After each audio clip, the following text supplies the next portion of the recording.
Dans un village perdu quelque part en Afrique de l'Ouest, là où les baobabs centenaires montent la garde sous le soleil brûlant et où les femmes puisent l'eau au puits communal chaque matin, vivait une femme nommée Mariama. Son histoire est celle de milliers de femmes, mais elle est aussi unique, car elle parle de patience, de foi et de la force extraordinaire qui sommeille dans le cœur des êtres purs. Asseyez-vous confortablement, car ce que vous allez entendre va vous transporter dans un monde où la réalité dépasse parfois l'imagination, où les larmes se transforment en joie, et où la méchanceté finit toujours par être vaincue par la bonté. Mariama avait 23 ans quand elle épousa Mamadou, un homme bon et travailleur que tout le village respectait. Mamadou cultivait des champs de mil et de maïs qui s'étendaient à perte de vue. Il était connu pour sa générosité envers les pauvres et pour son sourire qui illuminait même les journées les plus sombres. Quand il demanda la main de Mariama, toutes les femmes du village furent jalouses, car Mamadou était considéré comme le meilleur parti de toute la région. Mariama, avec sa peau d'ébène brillante, ses yeux doux comme ceux d'une biche et son cœur rempli de gentillesse, semblait être la compagne parfaite pour cet homme exceptionnel. Le mariage fut célébré pendant 3 jours et 3 nuits. Les griots chantèrent les louanges des deux familles. Les tam-tams résonnèrent jusqu'au village voisin. On servit du riz au poisson, du poulet yassa et du thieboudienne à tous les invités. Les femmes dansèrent en faisant tournoyer leurs pagnes colorées. Les hommes burent du thé à la menthe et discutèrent sous l'arbre à palabres. Mariama portait un magnifique boubou brodé de fils d'or, cadeau de sa mère. Mamadou, vêtu d'un grand boubou blanc immaculé, ne pouvait détacher son regard de sa nouvelle épouse. Tout le monde s'accordait à dire que ce couple était béni des ancêtres et que leur union donnerait naissance à de nombreux enfants qui feraient la fierté du village. Mariama alla vivre dans la concession familiale de Mamadou, comme le voulait la tradition. C'était une grande cour de terre battue entourée de plusieurs cases rondes au toit de paille. Dans la case principale vivait Fatoumata, la mère de Mamadou, une femme de 60 ans au regard perçant et à la langue acérée. Fatoumata était veuve depuis 10 ans. Son mari, le père de Mamadou, était mort d'une maladie mystérieuse que même les guérisseurs du village n'avaient pu soigner.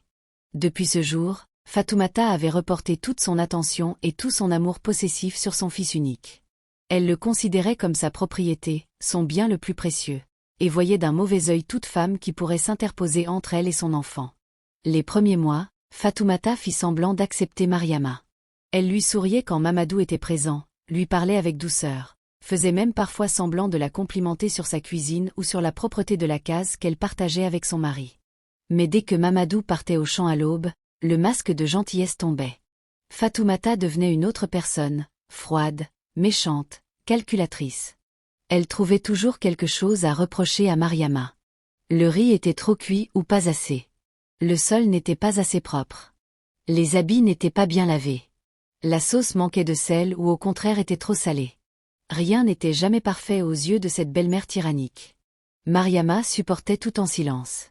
Elle avait été élevée dans le respect des aînés, et sa propre mère lui avait dit avant le mariage de toujours obéir à sa belle-mère, de ne jamais la contrarier, car c'était ainsi que les choses se passaient depuis la nuit des temps. Alors Mariama baissait la tête, ravaguait ses larmes et redoublait d'efforts pour plaire à Fatoumata. Elle se levait avant tout le monde, balayait la cour, allait chercher l'eau au puits, préparait le petit déjeuner, lavait les habits, cuisinait les repas, s'occupait du potager. Elle travaillait du matin jusqu'au soir sans jamais se plaindre, espérant qu'un jour Fatoumata finirait par l'accepter, par l'aimer comme sa propre fille. Mamadou, lui, ne voyait rien de tout cela. Sa mère était une actrice accomplie qui savait cacher son vrai visage devant son fils. Quand Mamadou rentrait des champs le soir, épuisé par une longue journée de travail sous le soleil, il trouvait sa mère souriante et sa femme silencieuse. Il attribuait le silence de Mariama à la timidité ou à la fatigue. Comment aurait-il pu deviner le calvaire quotidien que vivait son épouse? Mariama, de son côté, ne voulait pas se plaindre. Elle ne voulait pas être la cause de disputes entre Mamadou et sa mère. Elle avait trop de respect pour son mari et trop de crainte de perdre son amour pour oser lui parler des humiliations qu'elle subissait. Les mois passèrent et se transformèrent en 1 année, puis 2 années. Mariama ne tombait pas enceinte. Dans le village, les langues commencèrent à se délier. Les femmes murmuraient sur son passage. Les vieilles hochaient la tête d'un air entendu. Les commères se réunissaient au puits et parlaient à voix basse, mais suffisamment fort pour que Mariama puisse entendre leur méchanceté. On disait qu'elle était stérile, qu'elle était maudite, que peut-être elle avait fait quelque chose de mal dans une vie antérieure et que les ancêtres la punissaient. Certaines allaient même jusqu'à suggérer que Mamadou devrait prendre une 2e épouse, une femme fertile qui pourrait lui donner les enfants qu'il méritait. Ces rumeurs arrivèrent évidemment aux oreilles de Fatoumata, et ce fut pour elle une aubaine inespérée. Elle tenait enfin le prétexte parfait pour se débarrasser de Mariama. Elle commença par de petites remarques insidieuses. « Mon fils mérite d'avoir des enfants », disait-elle en soupirant ostensiblement. « La lignée familiale doit continuer. Que allons-nous devenir si tu ne nous donnes pas de petits-enfants » Puis les remarques devinrent plus directes, plus blessantes. « Tu es inutile. À quoi sert une femme qui ne peut pas avoir d'enfants ? Tu occupes une place que d'autres pourraient remplir avec succès. » Et enfin, les insultes fusèrent sans retenue. « Tu es une femme vide. Tu es comme un arbre mort qui ne donne ni fruit ni ombre. Tu apportes la honte sur notre famille. » Mariama encaissait chaque parole comme un coup de couteau en plein cœur. Elle qui rêvait tant d'être mère, elle qui priait chaque jour pour qu'Allah lui accorde la grâce de porter un enfant, elle qui imaginait déjà le bonheur de tenir un bébé dans ses bras et de le bercer en chantant des berceuses. Voilà qu'on lui rappelait constamment son échec, son incapacité à accomplir ce que la société considérait comme le rôle le plus important d'une femme. Elle se rendait au marabout du village qui lui donnait des talismans à porter autour de la taille. Elle consultait les guérisseuses qui lui préparaient des décoctions amères à boire au lever du soleil et au coucher. Elle faisait des offrandes aux génies de la forêt. Elle priait jusqu'à s'en épuiser. Mais rien n'y faisait. Les mois continuaient à passer, et son ventre restait désespérément plat. Mamadou, malgré toute sa bonté, commença lui aussi à montrer des signes d'impatience. Ce n'était pas qu'il aimait moins Mariama. Au contraire, il continuait à la chérir profondément. Mais la pression sociale était énorme. Les hommes du village le regardaient avec pitié. Ses amis lui suggéraient de plus en plus ouvertement de prendre une seconde épouse. Sa propre mère lui faisait des scènes quotidiennes, pleurant et se lamentant sur son sort, prédisant qu'elle mourrait sans avoir connu la joie d'être grand-mère. Mamadou se retrouvait tiraillé entre l'amour qu'il portait à sa femme et le désir légitime d'avoir des enfants, entre sa loyauté envers Mariama et le devoir qu'il ressentait envers sa mère et sa lignée. Un soir, après 3 années de mariage, Mamadou osa aborder le sujet avec Mariama. « Ma chérie, dit-il doucement, en prenant ses mains dans les siennes, tu sais combien je t'aime. Tu es la femme de ma vie, celle que j'ai choisie et que je choisirai encore 1000 fois. Mais nous devons faire face à la réalité. Nous n'avons pas d'enfants. Ma mère vieillit et veut voir ses petits-enfants avant de rejoindre les ancêtres. Peut-être devrions-nous accepter que je prenne une deuxième épouse, juste pour avoir des enfants. Cela ne changerait rien à mon amour pour toi. Tu resteras toujours ma première femme, celle qui occupe la place d'honneur dans mon cœur. » Ces paroles brisèrent définitivement le cœur de Mariama. Elle qui avait tout supporté avec courage et dignité, elle qui avait enduré les humiliations, les insultes, les regards méprisants, elle qui s'était accrochée à l'espoir que son mari la soutiendrait toujours, voilà qu'elle se retrouvait face à la plus terrible des trahisons. Mamadou, son Mamadou, l'homme qu'elle aimait plus que sa propre vie, envisageait de prendre une autre femme. Elle comprit à cet instant que même l'amour le plus sincère pouvait être ébranlé par la pression sociale et les attentes culturelles. Elle ne pleura pas devant lui. Elle se contenta de hocher la tête et de dire d'une voix éteinte, « Si c'est ta volonté, je l'accepterai. » Mais cette nuit-là, allongée à côté de Mamadou qui dormait paisiblement, inconscient de la tempête qui faisait rage dans le cœur de sa femme, Mariama pleura toutes les larmes de son corps. Elle pleura sur sa stérilité, sur l'injustice de son sort, sur l'amour qui s'effritait lentement mais sûrement. Elle pleura sur les enfants qu'elle n'aurait jamais, sur les berceuses qu'elle ne chanterait pas, sur les premiers pas qu'elle ne verrait pas. Elle pleura jusqu'à ce que ses yeux soient gonflés et rouges, jusqu'à ce que sa gorge soit sèche et douloureuse, jusqu'à ce qu'il n'y ait plus une seule larme à verser. Le lendemain matin, Fatoumata était rayonnante. Elle avait entendu la conversation entre son fils et Mariama, car elle avait pris l'habitude d'écouter aux portes. Elle savait que sa victoire était proche. Bientôt, une nouvelle femme entrerait dans la concession, une femme fertile qui donnerait à son fils les enfants qu'il méritait, et cette Mariama inutile serait reléguée au second plan, où elle aurait toujours dû être. Fatoumata redoubla donc de méchanceté. Elle ne cachait même plus son hostilité, même en présence de Mamadou. Elle critiquait ouvertement Mariama, la traitait de tous les noms, l'humiliait devant les voisins et les visiteurs. « Regarde-la » disait-elle en pointant un doigt accusateur vers Mariama. « Elle mange notre nourriture, dort sous notre toit, porte l'épagne que mon fils lui achète, et qu'est-ce qu'elle nous donne en retour? Rien. Absolument rien. Pas un seul enfant pour perpétuer notre nom. Elle est comme une plante parasite qui vit aux dépens des autres sans rien produire. Si j'avais su qu'elle était stérile, jamais je n'aurais accepté ce mariage. Nous aurions dû demander à voir ses hanches, à consulter les devins. Maintenant, il est trop tard, mais au moins, nous allons corriger cette erreur en trouvant à mon fils une vraie femme, une femme complète. Mariama encaissait tout sans broncher. Elle avait appris à construire un mur autour de son cœur pour se protéger des attaques incessantes. Elle accomplissait ses tâches quotidiennes comme un automate, sans joie, sans espoir, attendant simplement que les jours passent. Elle ne parlait presque plus, même à Mamadou. Qu'aurait-elle pu lui dire? Qu'elle souffrait? Il le savait déjà. Qu'elle était malheureuse? Cela n'y changerait rien. Qu'elle avait besoin de son soutien? Il était trop faible pour affronter sa mère. Alors elle se taisait et continuait à vivre dans ce qui était devenu pour elle une prison à ciel ouvert. Un jour, environ 3 mois après cette terrible conversation avec Mamadou, Mariama atteignit le point de rupture. C'était un matin comme les autres.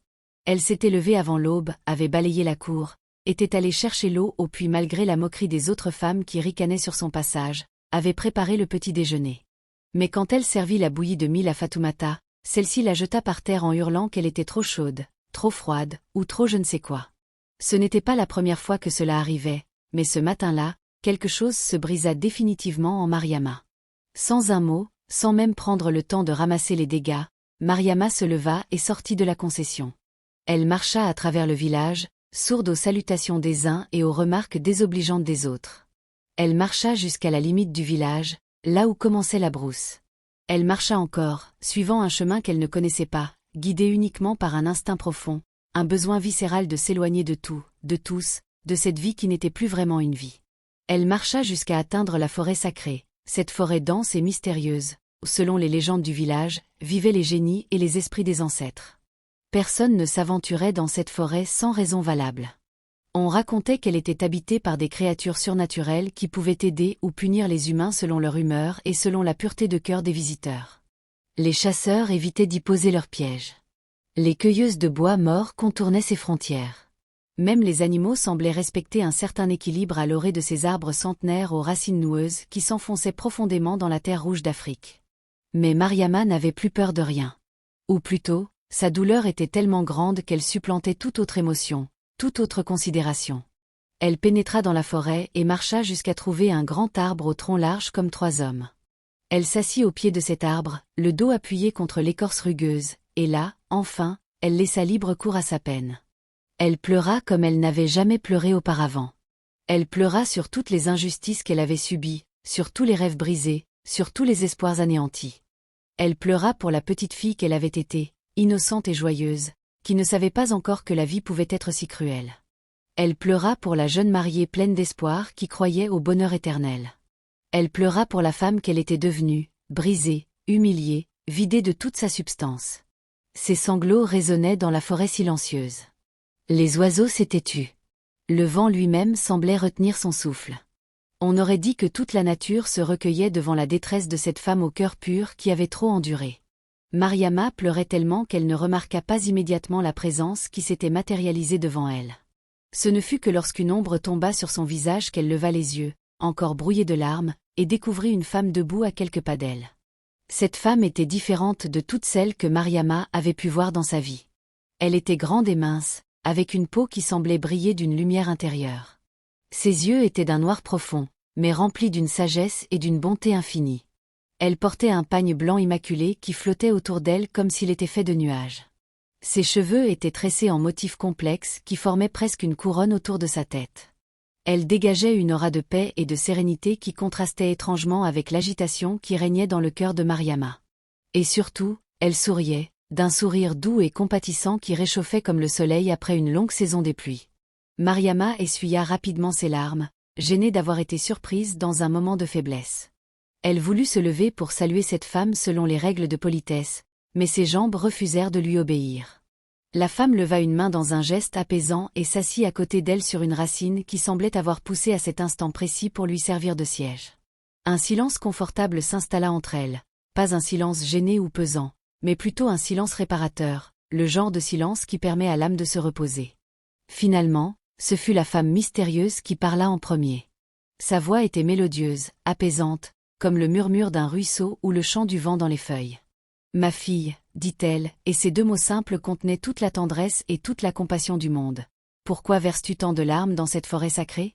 Pourquoi ton cœur est-il si lourd que tu as cherché refuge loin des tiens? Mariama hésita. Elle ne savait pas qui était cette femme. Peut-être une villageoise d'une communauté voisine? Peut-être une voyageuse égarée? Mais quelque chose dans le regard de cet inconnu l'invitait à la confiance.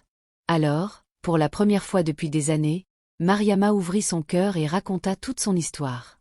Elle parla de son mariage avec Mamadou, de sa belle-mère tyrannique, des humiliations quotidiennes, de la stérilité qui la rongeait comme une maladie honteuse, de la menace d'une coépouse, de sa solitude, de son désespoir. Les mots sortaient de sa bouche comme un torrent longtemps contenu qui brise enfin la digue. La femme mystérieuse écouta sans jamais l'interrompre. Elle hochait la tête de temps en temps, poussait de petits soupirs compatissants, mais surtout, elle écoutait vraiment, avec toute son attention, avec tout son cœur. Quand Mariama eut terminé son récit, épuisée par l'effort de revivre toutes ses souffrances, la femme resta silencieuse un long moment, comme si elle pesait soigneusement ses mots. Puis elle prit la main de Mariama dans la sienne. Sa main était chaude et douce, et son contact apporta un réconfort immédiat à la jeune femme éprouvée. « Ma fille, dit la femme mystérieuse, écoute-moi bien et grave mes paroles dans ton cœur. Tu es une femme au cœur pur. Je le vois. Les ancêtres le voient. Dieu lui-même le voit. Tu as enduré des épreuves qui auraient brisé n'importe qui d'autre, mais tu es restée bonne, gentille, patiente. Tu n'as jamais rendu le mal pour le mal. Tu n'as jamais souhaité de malheur à ceux qui te faisaient souffrir. Cette pureté de cœur ne passera pas inaperçue. Dieu voit tout, sache-le. Il voit les larmes que tu verses dans l'obscurité de la nuit. Il entend les prières que tu murmures à l'aube. Il connaît les fardeaux que tu portes en silence. Mais pourquoi dois-je souffrir autant?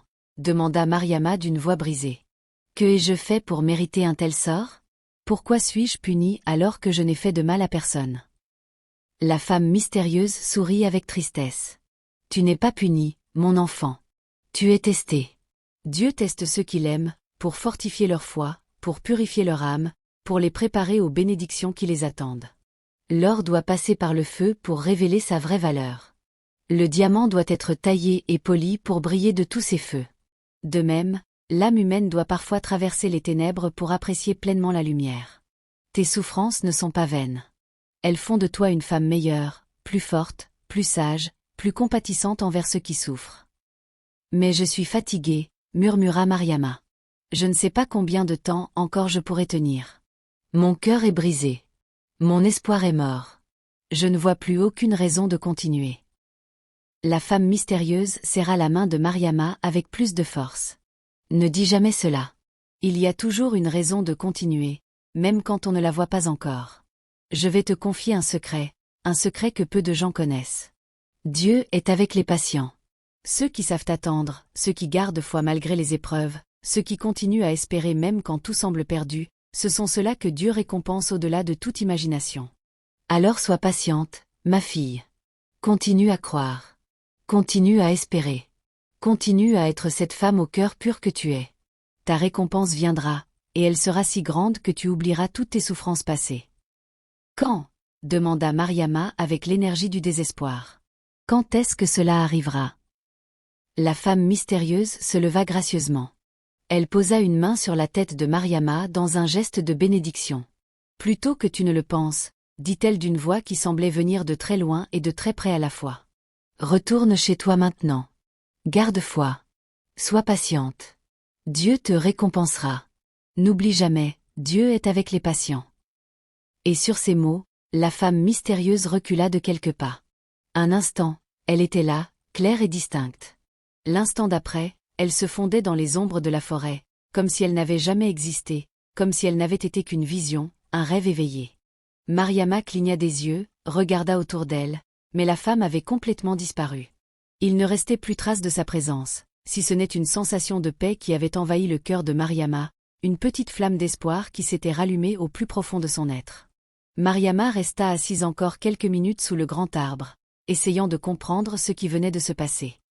Avait-elle vraiment rencontré quelqu'un? Ou était-ce son imagination qui lui jouait des tours, son esprit tourmenté qui avait créé cette apparition pour l'aider à supporter sa peine? Elle ne savait pas. Mais une chose était sûre, elle se sentait différente. Plus calme. Plus forte. comme si les paroles de cette femme mystérieuse avaient planté une graine d'espoir dans son cœur desséché par les épreuves.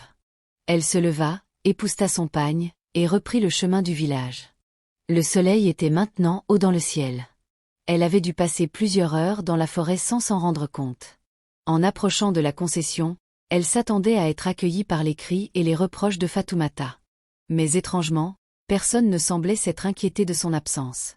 Mamadou était au champ comme d'habitude. Fatoumata faisait la sieste sous l'arbre de la cour. La vie continuait comme si de rien n'était. Mariama reprit donc ses tâches quotidiennes, mais avec un état d'esprit différent. Elle se répétait mentalement les paroles de la femme mystérieuse. « Sois patiente. Dieu est avec les patients. Ta récompense viendra. » Les jours suivants s'écoulèrent dans la routine habituelle. Fatoumata continuait ses méchancetés.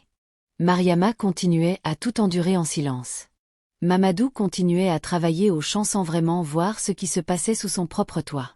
Mais quelque chose avait changé chez Mariama. Elle avait retrouvé une forme de sérénité intérieure. Quand Fatoumata l'insultait, elle pensait aux paroles de la femme « Tu as un cœur pur ». Quand les voisines se moquaient d'elle, elle se répétait « Dieu voit tout ». Quand la solitude menaçait de l'engloutir, elle se souvenait « Ta récompense viendra ». Environ 3 semaines après sa rencontre dans la forêt, Mariama commença à ressentir des changements dans son corps. D'abord, ce furent de légères nausées le matin. Elle n'y prêta pas attention, pensant qu'elle avait mal digéré quelque chose. Puis elle remarqua que ses seins étaient plus sensibles, plus gonflés. Elle se dit que c'était simplement son cycle menstruel qui approchait. Mais les jours passèrent, et ses règles ne vinrent pas. 1 semaine de retard. 2 semaines. 3 semaines. Mariama n'osait pas y croire.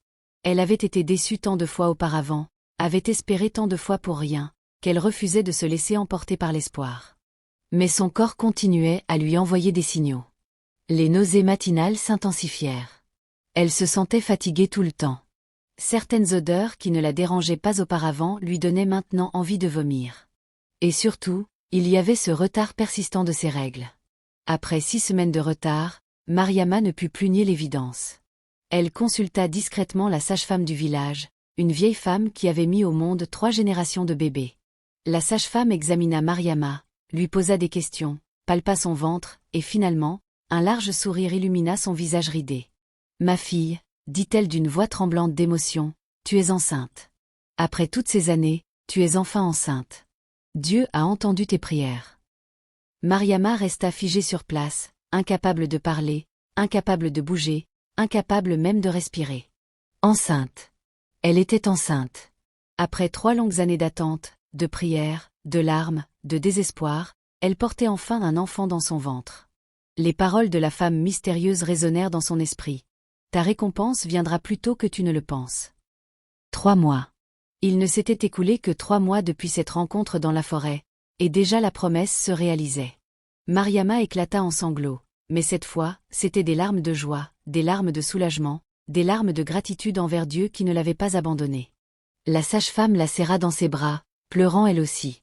« Va annoncer la bonne nouvelle à ton mari, dit-elle. Il sera fou de joie. Et ta belle-mère n'aura plus aucune raison de te maltraiter. Tu as gagné, ma fille. Tu as gagné. » Mariama rentra chez elle en marchant sur un nuage. Elle avait l'impression de rêver. À tout moment, elle s'attendait à se réveiller et à découvrir que tout cela n'était qu'une illusion cruelle. Mais non, c'était bien réel. Elle portait un enfant. Un petit être vivait et grandissait en elle. Elle avait hâte de l'annoncer à Mamadou, de voir son visage s'illuminer de bonheur, de partager avec lui cette joie immense qui débordait de son cœur. Elle attendit le soir, quand il revint des champs. Elle prépara son plat préféré, le poulet yassa avec du riz bien moelleux. Elle mit son plus beau pagne. Elle se coiffa avec soin. Elle voulait que ce moment soit parfait. Quand Mamadou entra dans leur case ce soir-là, il fut surpris de trouver Mariama si rayonnante. Cela faisait des mois qu'il ne l'avait pas vue sourire ainsi. « Qu'y a-t-il » demanda-t-il, intrigué et un peu inquiet. « Il s'est passé quelque chose. » Mariama s'approcha de lui, prit ses mains dans les siennes, et plongea son regard dans le sien. « Mamadou, dit-elle d'une voix tremblante d'émotion, j'ai quelque chose à t'annoncer. Quelque chose de merveilleux. Nous allons avoir un bébé. Je suis enceinte. » Le visage de Mamadou passa par toute une gamme d'expressions. D'abord l'incrédulité, comme s'il ne pouvait pas croire ce qu'il venait d'entendre. Puis la compréhension, tandis que les mots de Mariama pénétraient enfin son esprit. Et enfin, une joie explosive, pure et sans mélange. Il souleva Mariama dans ses bras et la fit tournoyer dans la case en riant et en pleurant à la fois. « C'est vrai? C'est vraiment vrai? Nous allons être parents? Je vais être père. » « Oui, » répondit Mariama, riant elle aussi à travers ses larmes. « Tu vas être père. Et je vais être mère. Nous allons avoir un bébé, Mamadou. Après tout ce temps, Dieu nous a enfin bénis. » Cette nuit-là, ils parlèrent jusqu'à l'aube, faisant des projets, choisissant des prénoms, imaginant comment serait leur enfant. Mamadou ne cessait de remercier Dieu et les ancêtres. Il promit à Mariama que désormais, il la protégerait mieux, qu'il ne laisserait plus personne la maltraiter, qu'il serait le mari dont elle avait besoin et qu'elle méritait. Mariama l'écoutait, le cœur rempli d'amour et d'espoir. Peut-être que les choses allaient vraiment changer. Peut-être que cette grossesse marquerait le début d'une nouvelle vie, meilleure, plus heureuse. Le lendemain matin, Mamadou annonça la nouvelle à sa mère. Mariama se tenait à côté de lui, un peu anxieuse, se demandant comment Fatoumata allait réagir. Pendant un instant, elle vit passer quelque chose dans les yeux de sa belle-mère, quelque chose qui ressemblait à de la déception, comme si Fatoumata était contrariée que Mariama ait finalement réussi là où elle devait échouer. Mais ce moment passa rapidement, et Fatoumata afficha un large sourire, même si ce sourire n'atteignait pas ses yeux. « C'est merveilleux, » dit Fatoumata d'une voix mielleuse. « Enfin, je vais être grand-mère. Enfin, notre lignée va continuer. Tu vois, mon fils, j'avais raison de ne jamais perdre espoir. Dieu entend toujours nos prières. » Elle s'approcha de Mariama et la serra dans ses bras, mais Mariama sentit bien que cette étreinte n'avait rien de sincère. C'était juste pour la façade, pour que Mamadou croie que tout allait bien. Mais dans le creux de l'oreille de Mariama, Fatoumata murmura assez bas pour que seule elle puisse entendre. « Ne te réjouis pas trop vite. Beaucoup de choses peuvent encore mal tourner pendant une grossesse. » Ces paroles glacèrent le sang de Mariama. Elle comprit que Fatoumata ne changerait jamais, que sa méchanceté était trop ancrée en elle pour disparaître simplement parce qu'il y avait maintenant un bébé en route. Mais Mariama décida de ne pas se laisser atteindre. Elle avait sa grossesse à protéger, son bébé à chérir. Elle se répéta les paroles de la femme mystérieuse. « Tu as un cœur pur. Dieu est avec toi. » Et elle puisa dans ces paroles la force de continuer. Les semaines passèrent. Le ventre de Mariama commença à s'arrondir. Les nausées matinales disparurent progressivement, remplacées par une énergie nouvelle. Elle se sentait bien, épanouie, heureuse pour la première fois depuis des années. Les femmes du village, qui l'avaient tant critiquée, changeaient maintenant d'attitude. Elles venaient la voir, lui donnaient des conseils, lui offraient des petits cadeaux pour le bébé. C'était comme si le fait d'être enceinte lui conférait soudainement une respectabilité qu'on lui avait refusée jusque-là. Mariama acceptait ces marques d'attention avec grâce, sans amertume, sans leur rappeler qu'elle l'avait ignorée et méprisée pendant des années. Mamadou était aux petits soins avec elle. Il ne la laissait plus porter de lourdes charges. Il l'aidait dans les tâches ménagères. Il veillait à ce qu'elle mange bien et se repose suffisamment. Il parlait souvent au bébé dans son ventre, posant sa tête contre le ventre rond de Mariama et murmurant des mots doux à l'enfant à naître. Mariama observait son mari avec amour, se disant qu'il serait un père merveilleux. Quand elle fut enceinte de 3 mois, Mariama retourna voir la sage-femme pour un contrôle de routine. La vieille femme palpa son ventre avec des mains expertes, fronça les sourcils, palpa encore, compta quelque chose sur ses doigts, et finalement regarda Mariama avec un mélange d'étonnement et de joie. « Ma fille, » dit-elle lentement, « il y a quelque chose que je dois te dire.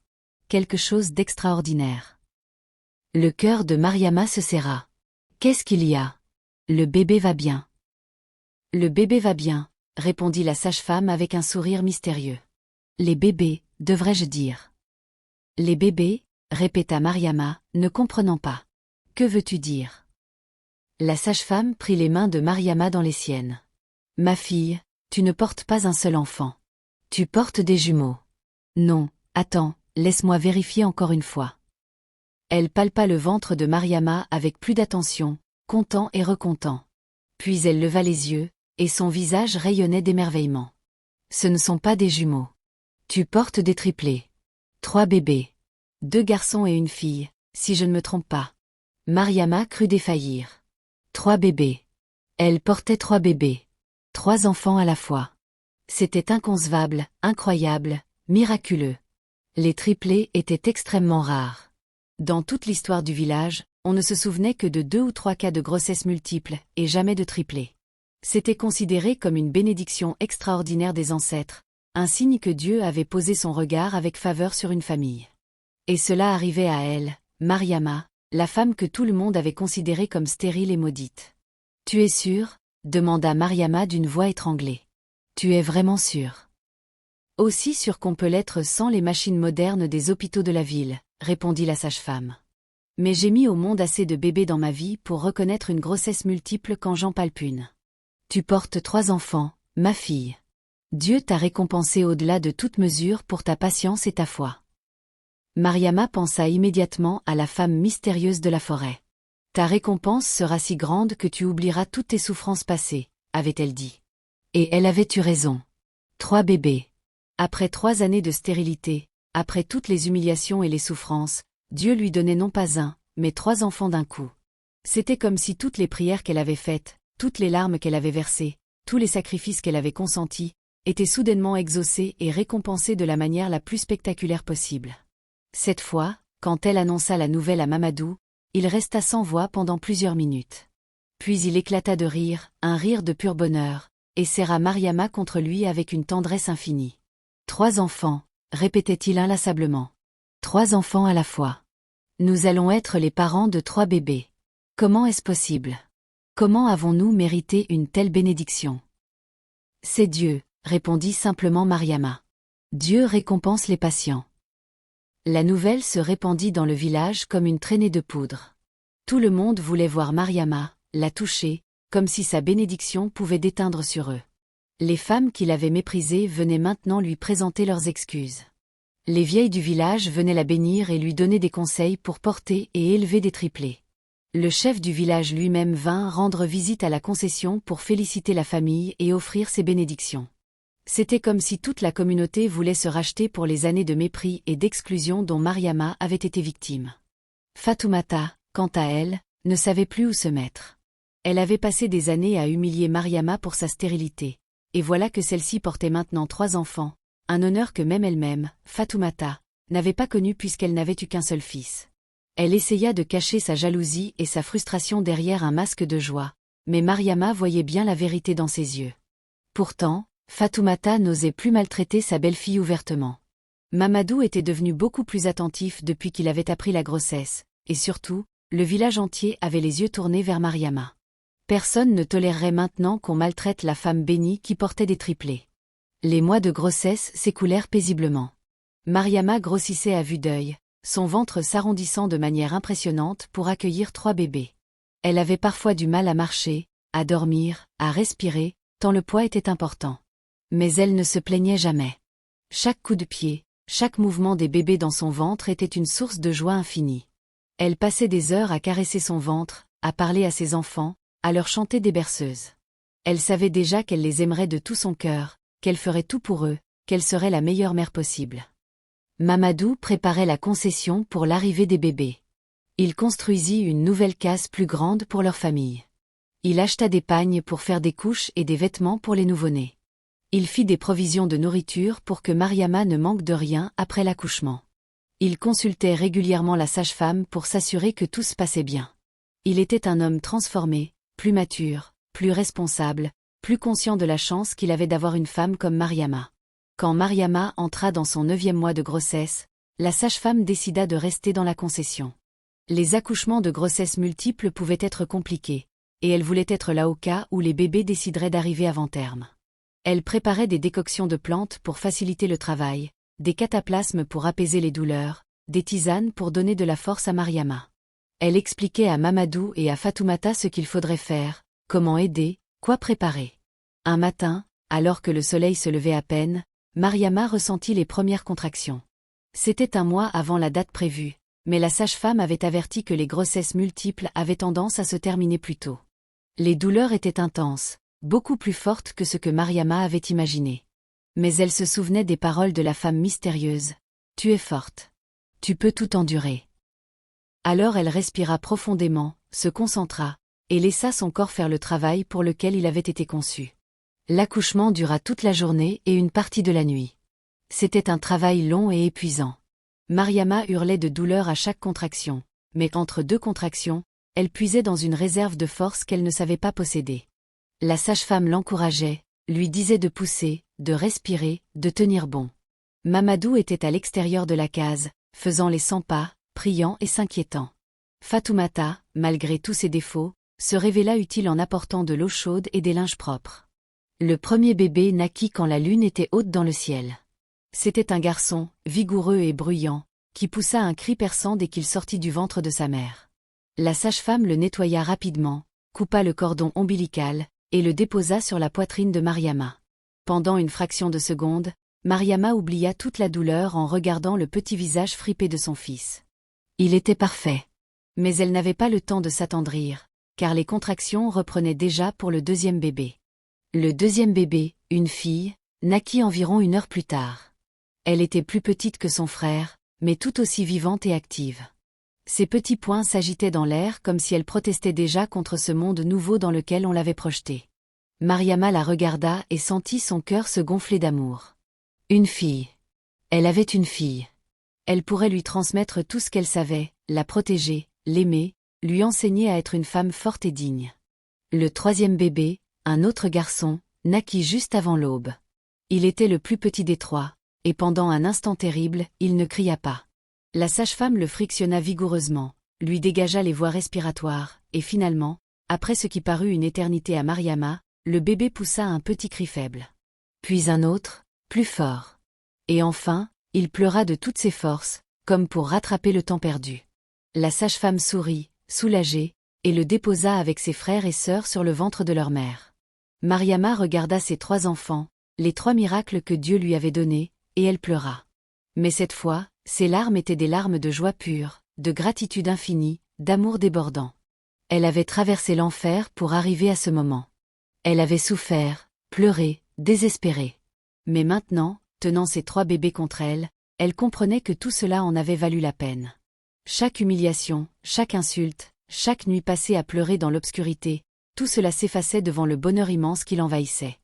La sage-femme alla annoncer la bonne nouvelle à Mamadou. « Tu es père de 3 beaux enfants », dit-elle avec un large sourire.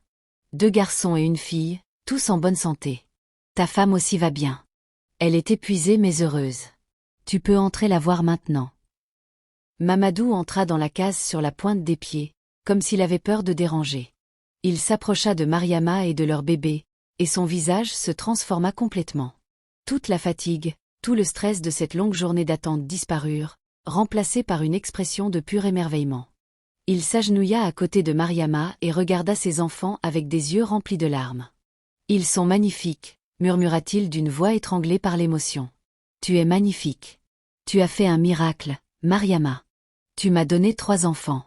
Comment pourrais-je jamais te remercier ?»« Tu n'as pas à me remercier, » répondit Mariama doucement. « C'est un don de Dieu. Nous devons le remercier, lui, et prendre soin de ces précieux cadeaux qu'il nous a confiés. » Les jours qui suivirent furent à la fois épuisants et merveilleux. S'occuper de 3 nouveau-nés n'était pas une tâche facile. Ils avaient besoin d'être nourris, changés, bercés, pratiquement en permanence. Mariama dormait à peine, se levant plusieurs fois par nuit pour allaiter l'un ou l'autre des bébés. Mais elle ne se plaignait jamais. Chaque fois qu'elle était tentée par la fatigue, elle regardait les petits visages de ses enfants et retrouvait la force de continuer. Mamadou l'aidait autant qu'il le pouvait. Il berçait les bébés quand ils pleuraient la nuit. Il changeait les couches. Il chantait des berceuses maladroites mais pleines d'amour. Même Fatoumata, malgré toute sa méchanceté passée, ne pouvait résister au charme de ses petits-enfants. On la voyait souvent assise dans la cour, tenant l'un des bébés dans ses bras, chantonnant des chansons anciennes, racontant des histoires du temps passé. C'était comme si la présence de ces 3 petits êtres innocents avait adouci son cœur de pierre. Les bébés grandissaient rapidement. On les nomma selon la tradition. Le premier-né, le plus grand et le plus fort, fut appelé Amadou, comme le père de Mamadou. La petite fille reçut le nom de Fatou, en l'honneur de la grand-mère maternelle de Mariama. Le plus jeune garçon fut nommé Ibrahim, un nom qui signifiait « père de beaucoup », car on espérait qu'il aurait lui-même une grande descendance. Les mois passèrent et se transformèrent en années. Les triplés étaient l'attraction du village. Tout le monde voulait les voir, les tenir, jouer avec eux. Ils étaient beaux, intelligents et joyeux. Amadou était le leader naturel, toujours prêt à explorer et à prendre des risques. Fatou était la plus sensible, avec un cœur tendre et une empathie remarquable pour son jeune âge. Ibrahim était le penseur, toujours en train d'observer, de réfléchir, de poser des questions sur tout. Mariama les regardait grandir avec un mélange de fierté et d'humilité. Elle n'oubliait jamais d'où elle venait, les épreuves qu'elle avait traversées, les larmes qu'elle avait versées. Elle racontait souvent à ses enfants l'histoire de la femme mystérieuse dans la forêt, leur enseignant l'importance de la patience, de la foi et de la persévérance. Dieu teste ceux qu'il aime, leur disait-elle, mais il ne nous abandonne jamais. Si vous restez patient, si vous gardez un cœur pur, si vous continuez à croire même quand tout semble perdu, Dieu vous récompensera au-delà de vos rêves les plus fous. Mamadou était devenu l'homme que Mariama avait toujours espéré qu'il soit. Il ne laissait plus personne, pas même sa propre mère, manquer de respect à sa femme.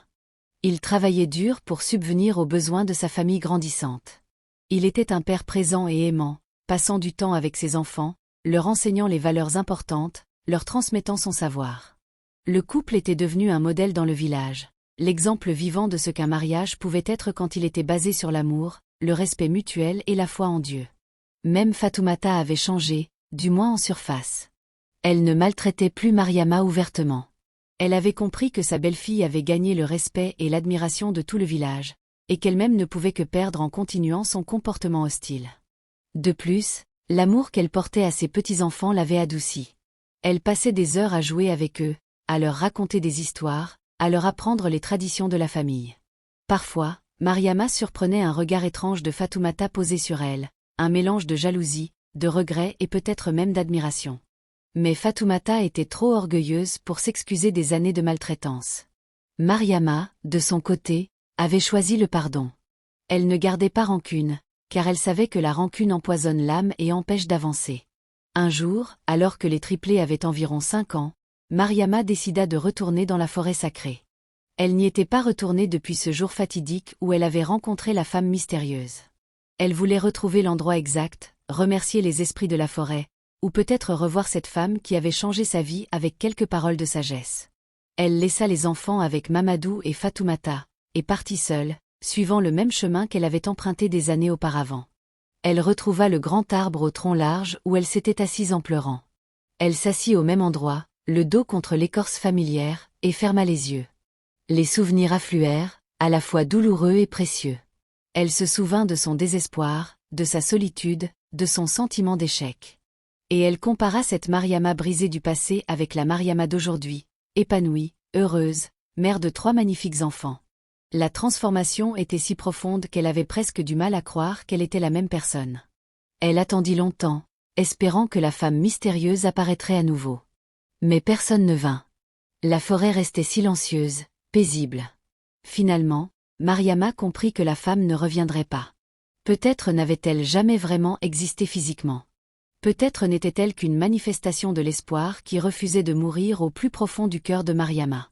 Ou peut-être était-elle un ange, un esprit envoyé par Dieu pour apporter réconfort et encouragement dans le moment le plus sombre.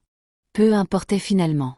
Ce qui comptait, c'était le message qu'elle avait transmis, un message qui avait donné à Mariama la force de continuer. Mariama se leva, posa sa main sur l'écorce de l'arbre en signe de gratitude, et murmura une prière de remerciement. Puis elle retourna au village, le cœur en paix. Elle savait maintenant avec certitude ce qu'elle avait toujours cru au fond d'elle-même, que Dieu ne nous donne jamais plus que ce que nous pouvons supporter, que chaque épreuve a un sens, même si nous ne le voyons pas immédiatement, et que la patience et la foi finissent toujours par être récompensées. Les années continuèrent à s'écouler. Les triplés devinrent des adolescents, puis de jeunes adultes. Amadou devint un fermier prospère comme son père. Fatou devint une sage-femme réputée, aidant d'autres femmes à mettre leurs enfants au monde, perpétuant ainsi le cercle de la vie. Ibrahim devint enseignant, transmettant son savoir aux nouvelles générations. Tous les 3 restèrent proches de leurs parents, honorant leur père et leur mère comme le commandait la tradition. Ils se marièrent à leur tour, eurent leurs propres enfants, et la famille s'agrandit encore. Mariama vieillissait avec grâce et dignité. Ses cheveux devinrent gris, puis blancs. Des rides se creusèrent sur son visage, mais c'étaient des rides de sourire, des traces de toutes les joies qu'elle avait connues. Elle devint la matriarche respectée de la famille, celle vers qui on venait chercher conseil et sagesse. Les jeunes femmes du village venaient la consulter quand elles avaient des problèmes de fertilité, et elle leur racontait son histoire, leur donnant espoir et courage. « Soyez patientes », leur disait-elle invariablement. « Dieu est avec les patients. Votre tour viendra. » Mamadou vieillit à ses côtés, toujours aussi amoureux de sa femme qu'au premier jour. Ils avaient traversé ensemble les tempêtes et les accalmies, les épreuves et les joies, et leur amour en était sorti renforcé. Ils s'asseyaient souvent le soir sous l'arbre de la cour, regardant leurs petits-enfants jouer, et se remémoraient le chemin parcouru. « Merci, » disait Mamadou à Mariama. « Merci d'avoir été patiente. Merci d'avoir gardé foi. Merci de m'avoir donné cette belle famille. » Fatoumata mourut dans son sommeil à l'âge de 85 ans. Malgré toutes les années de maltraitance qu'elle avait infligées à Mariama, celle-ci pleura sincèrement sa belle-mère. Elle lui pardonnait tout, car elle avait appris que le pardon libère celui qui pardonne autant que celui qui est pardonné. On enterra Fatoumata selon les rites traditionnels, et Mariama s'assura que toutes les cérémonies nécessaires étaient accomplies pour que son âme trouve le repos. L'histoire de Mariama se répandit bien au-delà du village. Des griots la chantaient dans les fêtes et les cérémonies. Des mères la racontaient à leurs filles. Des femmes stériles venaient de loin pour rencontrer cette Mariama miraculeuse qui avait porté des triplés après des années de stérilité. Elle recevait tout le monde avec gentillesse, partageait son histoire sans se lasser, offrait réconfort et espoir à toutes celles qui en avaient besoin. Elle était devenue une légende vivante, la preuve que Dieu n'abandonne jamais ceux qui gardent foi.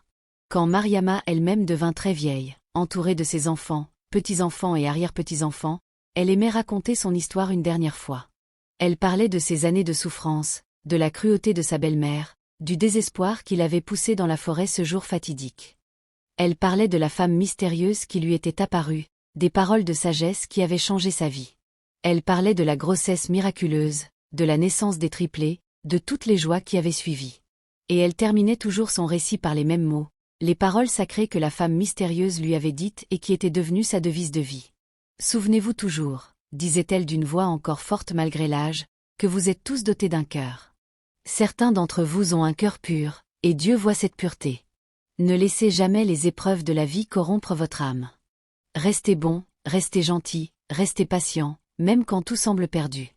Car Dieu teste ceux qu'il aime. Il nous envoie des difficultés non pas pour nous détruire, mais pour nous fortifier, pour nous préparer aux bénédictions qui nous attendent. Alors soyez patients. Soyez patients dans l'adversité. Soyez patients dans la souffrance. Soyez patients dans l'attente.